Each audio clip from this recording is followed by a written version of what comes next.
Ideology of Pakistan ہمارا آج کا ٹاپک ہے۔ بنیادی طور پر یہ آئیڈیالوجی کیسے اسٹیبلش ہوئی، پاکستان کن وجوہات کی بنیاد پر بنا، یہ ٹاپک اگرچہ ہمارے سلیبس کا درمیان کا حصہ ہے، یعنی آئیڈیالوجی آف پاکستان بننے سے پہلے کے کیا حالات تھے اور پاکستان بننے کے بعد کے کیا حالات تھے، ہم نے ان میں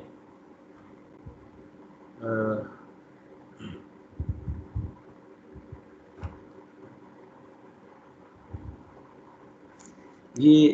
ہم تفصیل کے ساتھ دیکھیں گے۔ اس سے پہلے کہ ہم آئیڈیالوجی آف پاکستان یعنی نظریہ پاکستان کو بیان کریں یا اس کی تفصیل میں جائیں، ہمیں اس کا لفظی ترجمہ، اس کا لفظی مطلب سمجھنا ضروری ہے تاکہ ہمیں اس کو سمجھنے میں آسانی رہے۔ آئیڈیالوجی آف پاکستان، نظریہ پاکستان یعنی پاکستان بنانے کا مقصد پاکستان، وہ کون سا بنیادی مقصد تھا جس کے تحت پاکستان بنایا گیا؟ اس لیے کہ اگر ہم یہ کہیں کہ پاکستان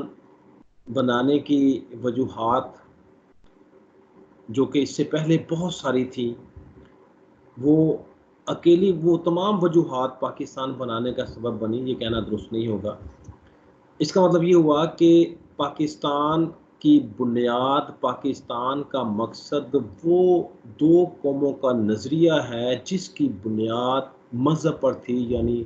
اسلام پر تھی۔ اسلام دونوں اقوام کے درمیان بنیادی فرق تھا۔ ہندوستان میں 1000 سال پہلے مسلمان بڑی تھوڑی تعداد میں آئے، مختلف جگہوں سے، مختلف قوموں کے، مختلف زبانوں کے حامل، مختلف جغرافیائی صورتحال کے پیش نظر یہ تمام لوگوں میں ایک چیز کامن تھی اور وہ اسلام تھا۔ یعنی جس چیز نے ان تمام کو یکجا کیا ہوا تھا وہ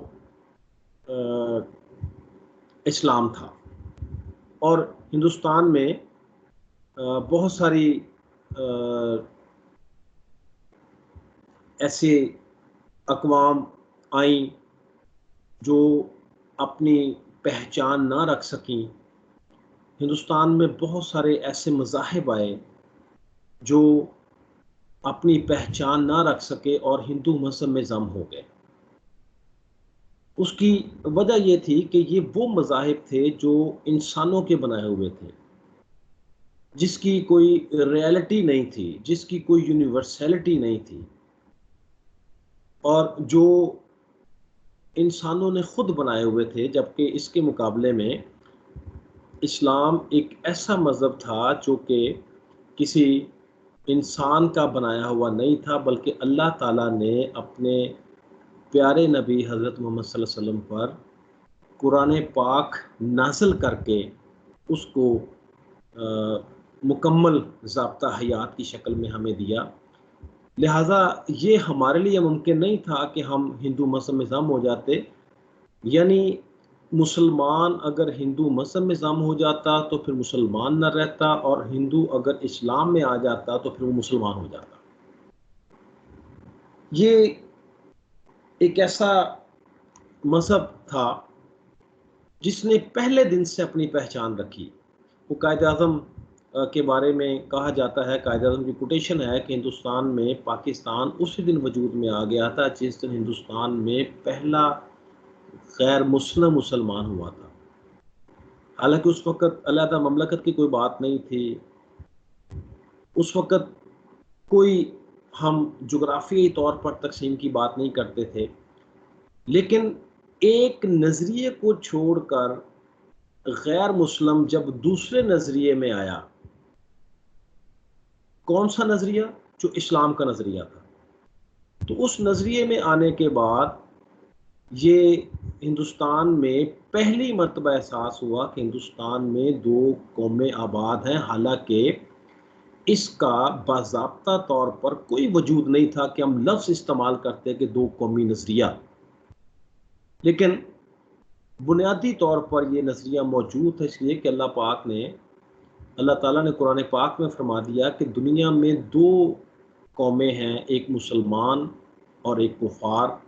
یعنی ایک اللہ کے ماننے والے اور ایک غیر اللہ کے ماننے والے۔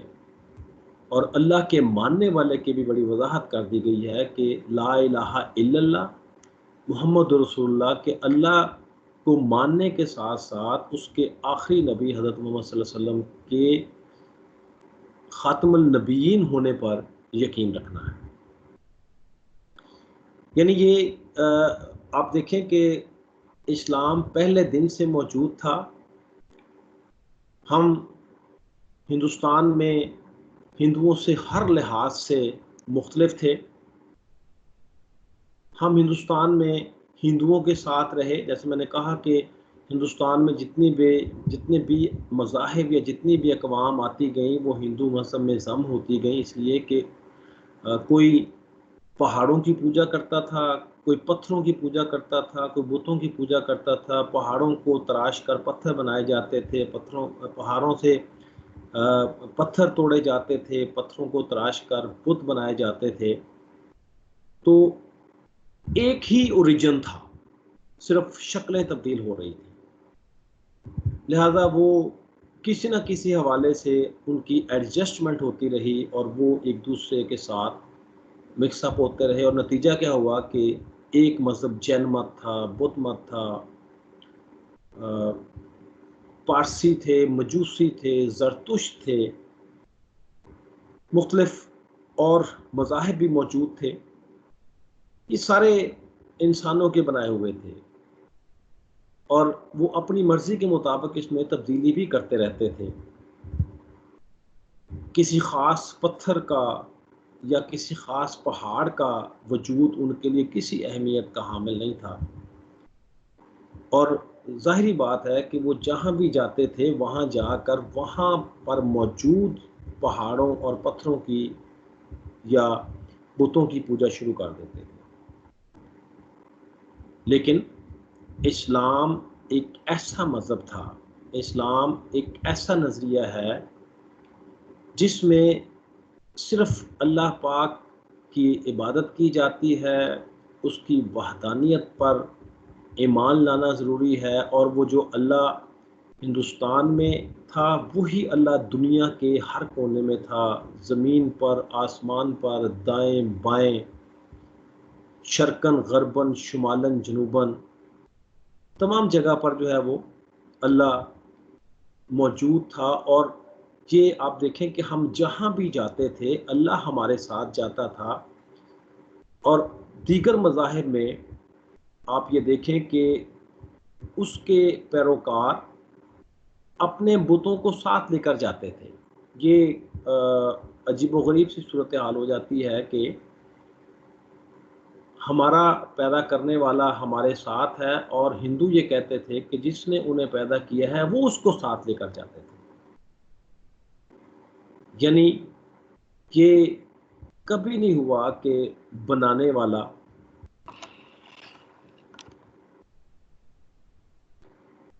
جو ہے وہ اپنی حفاظت نہ کر سکتا ہو۔ لہذا ہم باقی مذاہب کی طرح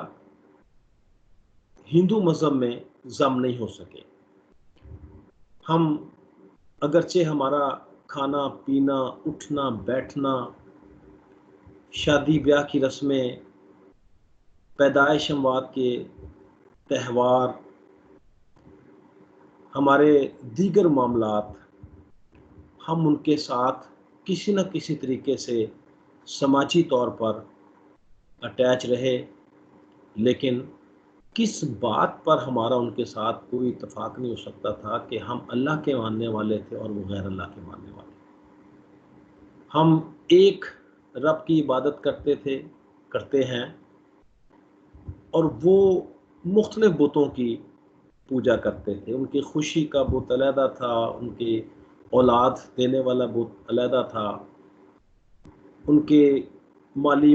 معاملات کو دیکھنے والا بت علیحدہ تھا، مختلف مورتیاں تھیں جن کی وہ پوجا کرتے تھے۔ لہذا ہم اگر کسی بات پر ان کے ساتھ کوئی کمپرومائز نہیں کر سکتے تھے، وہ ہمارا مذہب تھا، وہ اسلام تھا۔ تو بڑی واضح سی بات ہے کہ there is no if and but in اسلام، کہ ہم اس قرآن پاک کے کسی لفظ سے روگردانی نہیں کر سکتے جس کو اللہ تعالیٰ نے اپنے نبی صلی اللہ علیہ وسلم پر اتارا ہے۔ ہم اس میں زیر کی جگہ زبر نہیں کر سکتے، پیش کی جگہ مت نہیں کر سکتے، حالانکہ زبر اور زیر کی جسامت ایک جیسی ہے، صرف زبر لفظ کے اوپر آتی ہے، زیر اس کے نیچے آتی ہے،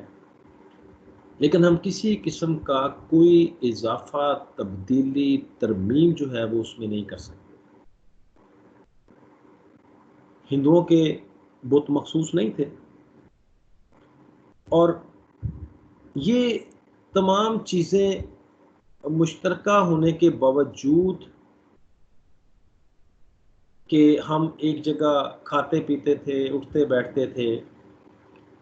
ہمارے سماجی اور معاشرتی مراسم تھے، لیکن مذہب کی بنیاد پر ہم ان کے ساتھ ایک قوم کی لڑی میں نہیں پروئے جا سکے۔ اس کا نتیجہ یہ ہوا کہ یہ نظریہ زور پکڑتا گیا، اور جیسے جیسے ہندوستان میں لوگوں کو اسلام کے سماجی اور معاشرتی معاملات کا پتہ چلتا گیا، لوگ چوک تر چوک جو ہے وہ دار اسلام میں داخل ہونا شروع ہو گئے۔ اب یہ ہندوؤں کی بہت بڑی تعداد تھی۔ اس وقت دو سماجی معاملات ایسے تھے جس میں بہت بڑی ہندوؤں کی تعداد جس کی بنیاد پر دار اسلام میں داخل ہوتی گئی۔ ان میں ایک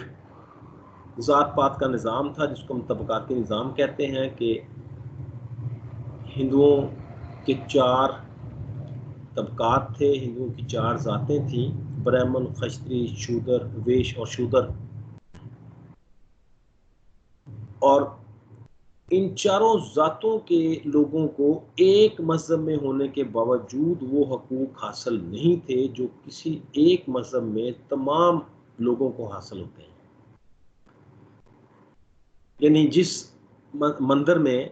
برہمن اپنی عبادت کرتا ہے، اس مندر کے پاس سے بھی شودر کو گزرنے کی اجازت نہیں تھی۔ شودر کے کان میں اگر برہمن کی آواز چلی جائے تو اس میں سیسا پگھلا کر ڈال دیا جاتا تھا کہ پاک آواز جو ہے وہ ناپاک کان میں چلی گئی ہے۔ شودر کسی چیز کو ہاتھ لگا دیتا، وہ ناپاک ہو جاتی، اسے پلیت سمجھا جاتا تھا۔ جس وقت ہندوستان میں ہندو نظریے کے علاوہ کوئی نظریہ موجود نہیں تھا تو ان لوگوں کو کوئی شعور نہیں تھا، کوئی اویئرنیس نہیں تھی۔ لیکن جیسے ہی ہندوؤں نے یہ دیکھا کہ یہ کون سا مذہب ہے جس میں ایک ہی صف میں کھڑے ہو گئے محمود و ایاز، نہ رہا بندہ نہ کوئی بندہ نواز، کے وہی مسجد ہے جس میں ایک غریب آدمی بھی اسی صف میں کھڑے ہو کر نماز پڑھ رہا ہے جس کے ساتھ ایک امیر آدمی جو ہے وہ نماز ادا کر رہا ہے۔ یہ انسپائریشن تھی ان کے لیے، وہ دیکھ رہے تھے کہ یہ کون سا مذہب ہے۔ اور جب ہم اسلام کے حوالے سے کہتے ہیں کہ نبی صلی اللہ علیہ وسلم نے خطبہ حجۃ الوداع میں فرما دیا تھا کہ کسی عربی کو اجمی پر، کسی اجمی کو عربی پر، کسی گورے کو کالے پر، کسی کالے کو گورے پر کوئی فوقیت، فضیلت حاصل نہیں سوائے تقوی اور پرہیزگاری کے۔ یعنی اگر کوئی تقوی میں تقسیم ہے تو وہ ہو سکتی ہے کہ کس کا تقوی زیادہ ہے، کون زیادہ پرہیزگار ہے، لیکن اسلام میں طبقات کی بنیاد پر کسی تقسیم کا کوئی وجود نہیں ہے۔ یہ ایک ایسی وجہ تھی کہ جس نے ہندوؤں کی نچلی ذات شودروں کو مجبور کیا کہ وہ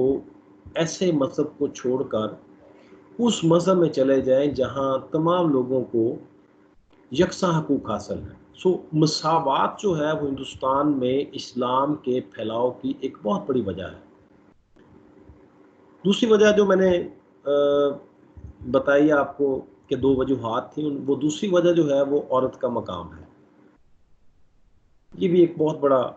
وہاں پر ایشو تھا کہ عورت کو دوسرے درجے کا شہری سمجھا جاتا تھا۔ اس کو ہم 4 حصوں میں اگر تقسیم کر لیں کہ عورت کا مقام کیا تھا، کہ لڑکی جب پیدا ہوتی تھی تو اس کو پیدا ہوتے ہی اس کا گلا گھونٹ دیا جاتا تھا، اسے منحوس سمجھا جاتا تھا۔ اب اسلام میں اگر لڑکا نعمت ہے تو لڑکی جو ہے وہ اللہ کی رحمت ہے۔ یہ بھی ایک بہت بڑا فرق تھا ہندو معاشرے کا اسلامی معاشرے کے ساتھ۔ لڑکی جب بڑی ہوتی تھی، اگر کوئی لڑکی زندہ رہ جاتی تھی تو اس کو بغیر اس کی مرضی کے کسی بھی لڑکے سے منسوب کر دیا جاتا تھا۔ اسلام میں لڑکے اور لڑکی دونوں کی رضامندی جو ہے وہ ضروری تصور کی گئی ہے۔ کسی عورت کی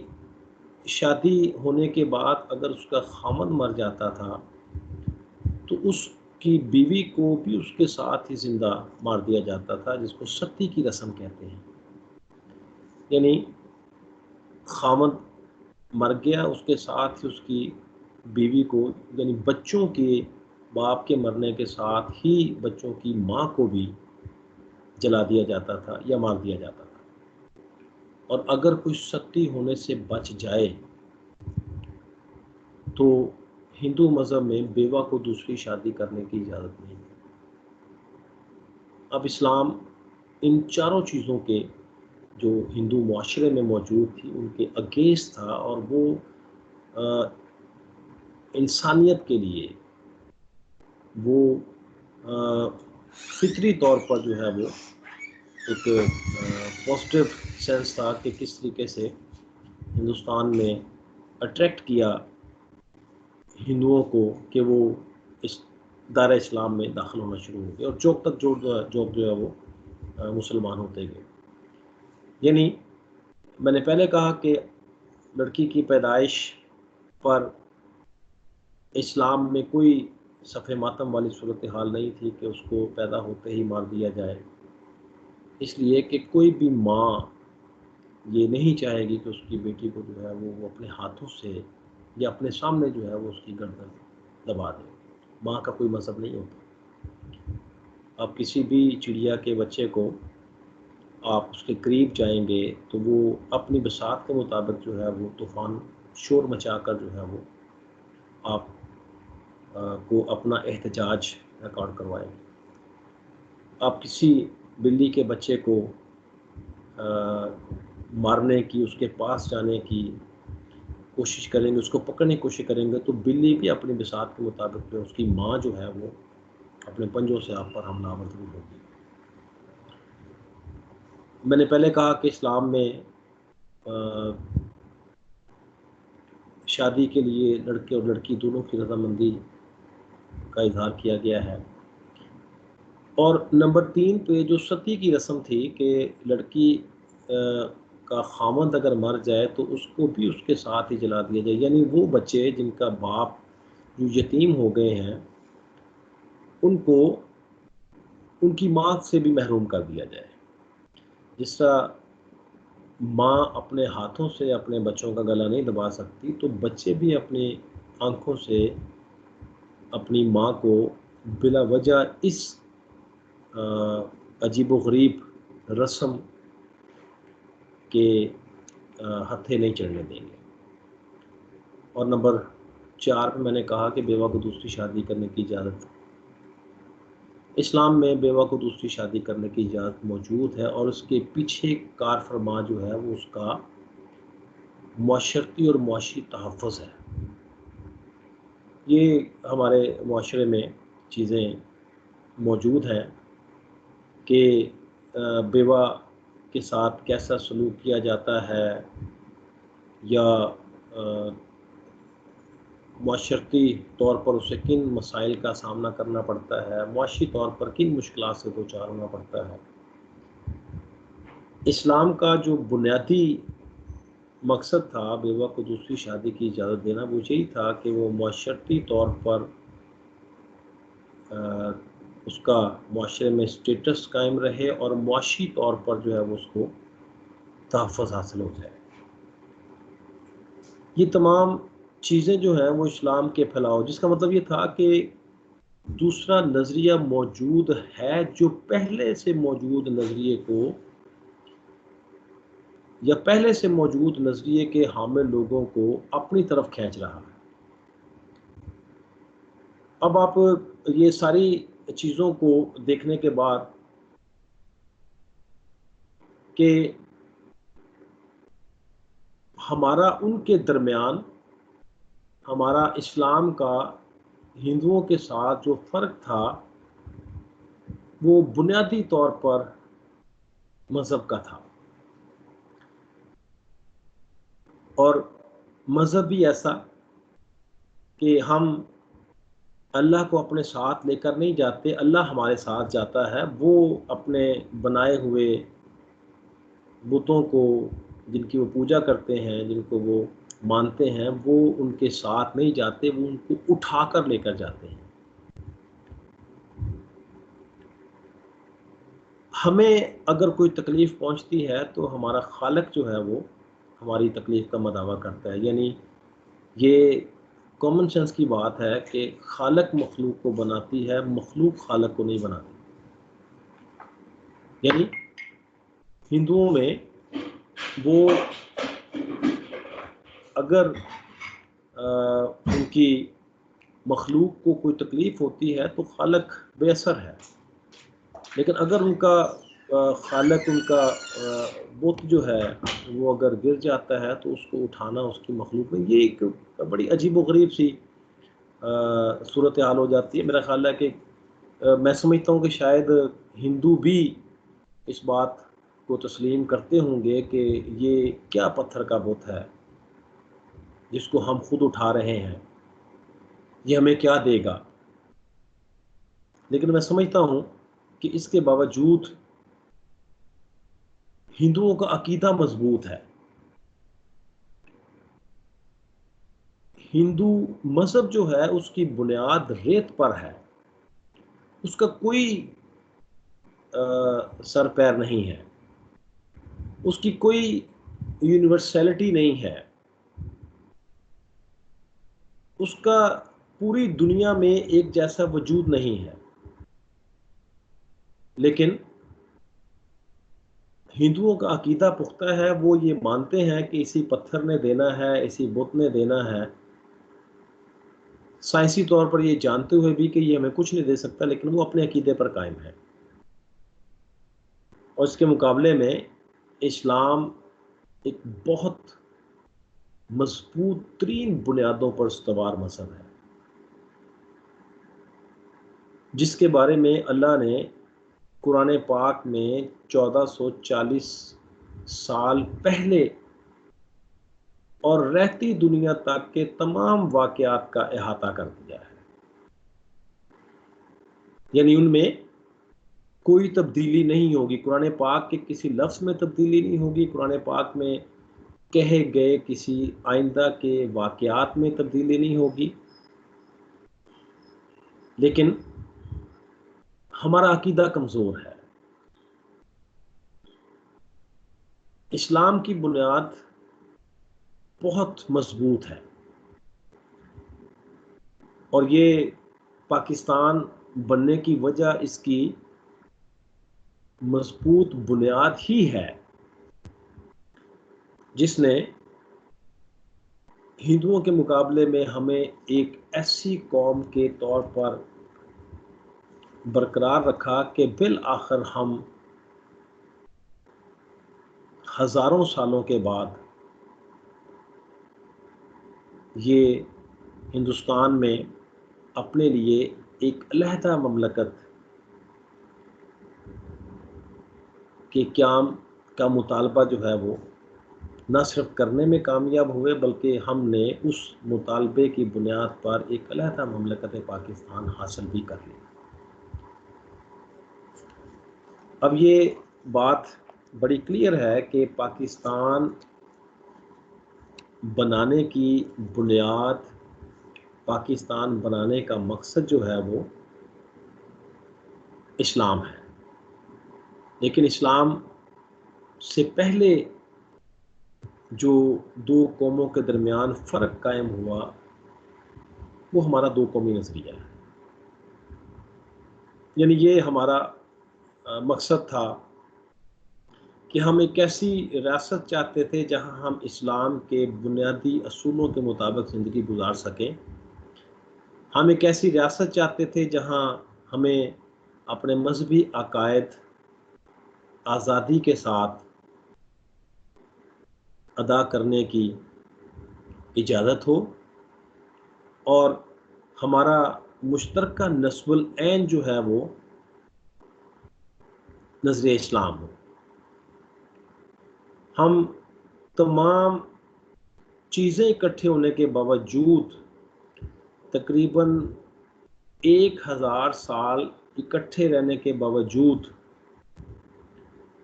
ہم ہندو حکمرانوں کے ماتحت اور ہندو لوگوں کو اپنے ماتحت رکھنے کے باوجود ہندوستان میں ہم ایک قوم نہیں بن سکے۔ لہذا پاکستان بنانے کا مقصد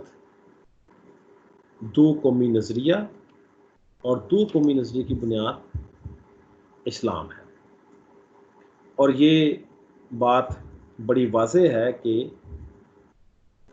پاکستان اسلام کے نام پر قائم ہوا۔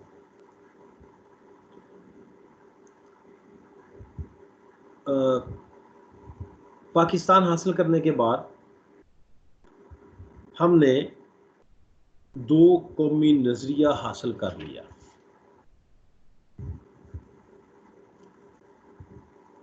یعنی ہمارے جو دو پوائنٹس تھے نظریہ پاکستان کے تحت، کہ دو قوموں کی بنیاد پر، دو قوموں کے نظریے پر علیحدہ مملکت کا قیام، اور دو قوموں کے نظریے کے درمیان فرق کس بات کا؟ اسلام کا۔ پاکستان اسلام کے نام پر بنا، دو قومی نظریے کی بنیاد پر بنا، لیکن ہم نظریہ پاکستان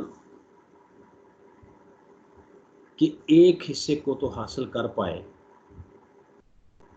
لیکن عملی طور پر اسلام سے ہم ابھی بھی کوسوں دور ہیں۔ کیسے؟ 1947 کے بعد ہمارا نظریہ پاکستان اب نظریہ اسلام ہے،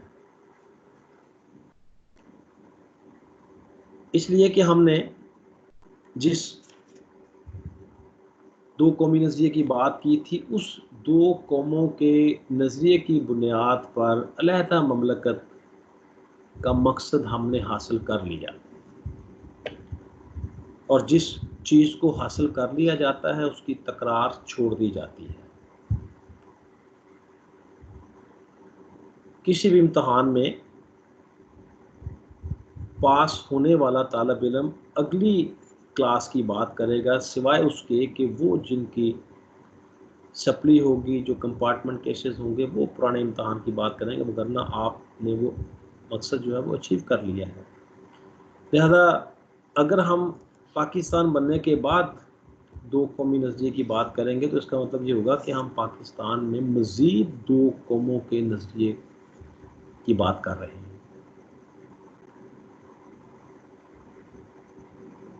اب ہمارے پاس کیا رہ گیا؟ نظریہ اسلام۔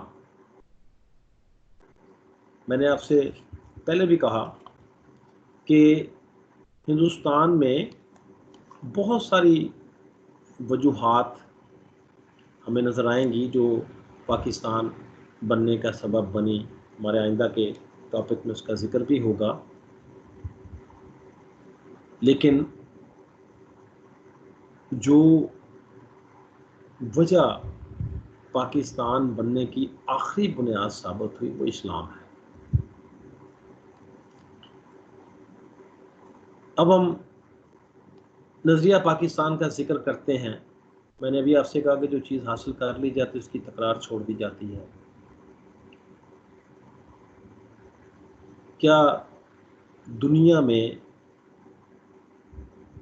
نظریہ بھارت، نظریہ امریکہ، کیا کسی اور ملک کا نظریہ، یہ لفظ ہم نے نہیں سنا، لیکن اس کا مطلب یہ نہیں ہے کہ ان ریاستوں کی بنیاد کسی نظریے کے بغیر تھی۔ ان ریاستوں کی بنیاد پہ بھی نظریے پر تھی، لیکن ان ریاستوں نے، ان کے لوگوں نے عملی طور پر اپنے ان مقاصد کو حاصل کر لیا جن بنیادوں پر اس کا وجود عمل میں لایا گیا تھا۔ اس لیے کہ کسی بھی چھوٹے سے چھوٹے کام کا کوئی نہ کوئی مقصد ضرور ہوتا ہے۔ کوئی چیز، کوئی کام بغیر مقصد کے نہیں ہوتا۔ ہم اپنی کسی انگلی کو جنبش دیں گے تو اس کے پیچھے بھی کوئی مقصد کار فرما ہوگا۔ پاکستان میں ہم نظریہ پاکستان کی تکرار اس لیے کرتے ہیں کہ عملی طور پر اس کے باوجود کہ پاکستان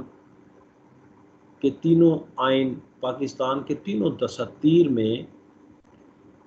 اسلامی دفعات موجود تھیں۔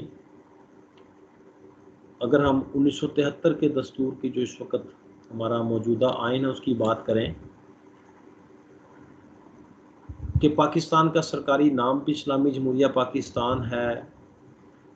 صدر اور وزیر اعظم کے لیے مسلمان ہونا بھی ضروری ہے، پاکستان کا سرکاری مذہب بھی اسلام ہے، مسلمان کی تعریف بھی کی گئی ہے، اور اس میں واضح طور پر یہ کہا گیا ہے کہ مسلمان کون ہوگا جو اللہ پر ایمان لانے کے ساتھ ساتھ اس کے آخری نبی حضرت محمد صلی اللہ علیہ وسلم پر ختم نبوت کا ایمان لائے۔ اب اس سے زیادہ اور اہم بات کیا ہو سکتی ہے کہ ہم نے مسلمان کی ڈیفینیشن کو بھی اپنے آئین میں شامل کیا ہوا ہے تاکہ قادیانی اور مسلمان جس کا ختم نبوت پر یقین ہے ان کے درمیان فرق کیا جا سکے،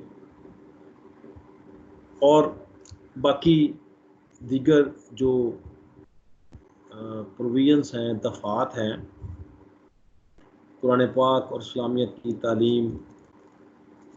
قرآن مجید کی طباعت کے حوالے سے اسلامی نظریاتی کونسل ہے اس کے حوالے سے، کہ ساری وہ باتیں ہیں جو کہ پاکستان کو، اور قانون سازی قرآن اور سنت کے مطابق ہوگی، یعنی کوئی کام ایسا نہیں ہوگا جو کہ قرآن اور سنت کے خلاف ہو۔ اور ہم سب سے پہلے 1949 میں قرارداد مقاصد لے کر آئے جس میں حاکمیت کے اختیارات اللہ تعالیٰ کو حاصل ہیں کا بڑے اچھے طریقے سے اعادہ کیا گیا، اور پاکستان کے عوام ان اختیارات کو اللہ تعالیٰ کی حدود، مقرر کردہ حدود کے اندر رہتے ہوئے استعمال کریں گے، یعنی حاکمیت اعلیٰ جو ہے وہ اللہ تعالیٰ کے پاس ہے اور زمین پر بندہ اس کا نائب ہے جو اس کے احکامات کی روشنی میں قرآن و سنت کے مطابق جو ہے وہ حکمرانی کرے گا۔ لیکن عملی طور پر ہم اسلام سے دور نظر آتے ہیں، صرف دستور کی حد تک یا دستاویز کی حد تک یہ تمام شکوں کا ہونا اپنی جگہ، لیکن ان پر عمل درآمد کتنا ہو رہا ہے، اصل مقصد یہ ہے۔ اب اسلام کیسے آئے گا؟ جس وقت ہم اپنی زندگیوں کو، اپنے روزمرہ کے معمولات کو اسلام کے مطابق نہیں ڈھال لیتے، جیسے مجھے پتہ ہے کہ میں نے ناشتہ کرنا ہے، دوپہر کا کھانا کھانا ہے، رات کا کھانا کھانا ہے، ان کی ٹائمنگ کا مجھے اندازہ ہے، مجھے اس بات کا بھی اندازہ ہونا چاہیے کہ یہ فلاں نماز کا ٹائم ہے، یہ ظہر کا ٹائم ہے، یہ فجر کا ہے یا عشاء کا ٹائم ہے۔ بہت سارے دیگر معاملات میں جب ہم اسلام اور اس کے اصول و ضوابط کو اپنی روزمرہ کی زندگی کا معمول بنا لیں گے تو پھر ہم یہ سمجھیں گے کہ پاکستان میں عملی طور پر، سماجی طور پر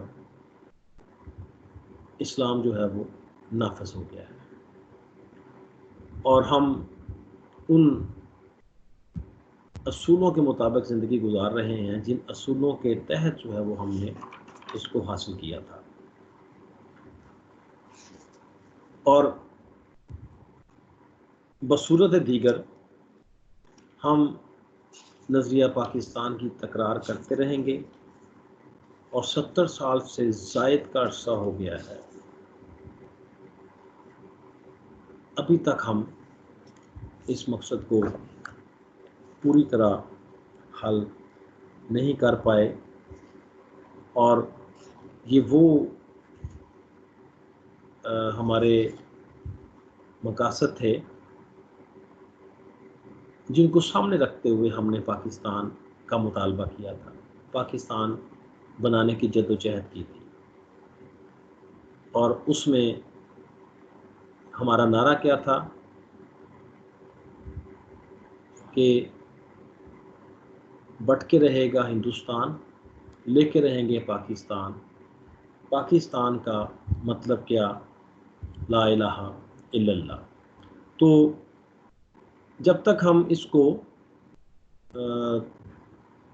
عملی طور پر اس کا مظاہرہ نہیں کریں گے، اس وقت تک ہم نظریہ پاکستان کے بارے میں ذکر کرتے رہیں گے، ہم نظریہ پاکستان کی تکرار کرتے رہیں گے، اور ایک ایسا ملک جہاں پر ہمیں تمام مذاہب کو تحفظ دینا ہے، تمام مذاہب کی اقلیتوں کو تحفظ دینا ہے جس کی کہ اسلام نے تاکید کی ہے۔ یہ اس لیے بھی ضروری ہے کہ ہم ہندوستان میں اپنی عددی حیثیت سے اپنے حقوق کا اظہار کرتے تھے، اور جو حقوق ہیں وہ تمام مذاہب میں موجود ہیں، اور ہر کسی کو، بے شک وہ کتنی ہی کم اقلیت میں، منیمم تعداد میں موجود ہے، ان کو ان کے حقوق دینا ہوں گے۔ ایک اسلامی ریاست میں جو غیر مسلموں کے حقوق ہیں وہ بھی ہمیں اسلام کے مطابق جو ہے وہ دینا ہوں گے۔ لہذا یہ پاکستان ایک ایسے نظریے کی بنیاد پر قائم ہوا جس کے بارے میں قائد اعظم نے کہا کہ یہ اسی دن وجود میں آ گیا تھا جس ہندوستان میں پہلا غیر مسلم مسلمان ہوا تھا. اور پھر ہم نے آنے والے وقتوں میں یہ بھی دیکھا، پاکستان بننے کے بعد ہمارا ایک مقصد تھا کہ ہم پاکستان کو عالم اسلام کا قلعہ بنانا چاہتے ہیں. 1998 میں جب پاکستان نے ایٹمی دھماکے کیے تو ہم نے اس مقصد کو بھی حاصل کیا کہ پاکستان جو ہے وہ عالم اسلام کا قلعہ بن گیا، دنیا کی واحد اسلامی ایٹمی قوت بننے کا اعزاز بھی ہمیں حاصل ہے. تو یہ وہ بنیادی مقصد ہے جو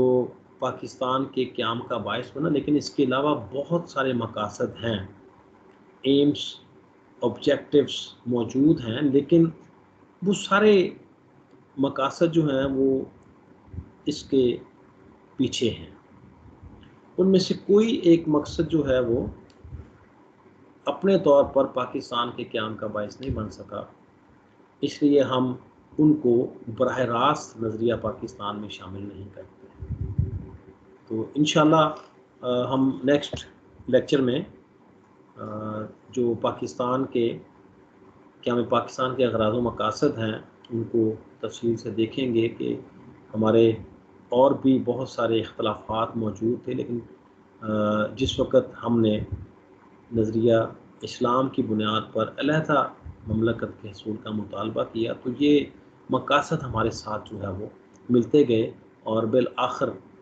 بہت سارے مقاصد جو ہے وہ اس کے ساتھ شامل ہوتے گئے. انشاءاللہ ہم نیکسٹ لیکچر میں اس کو ڈسکس کریں.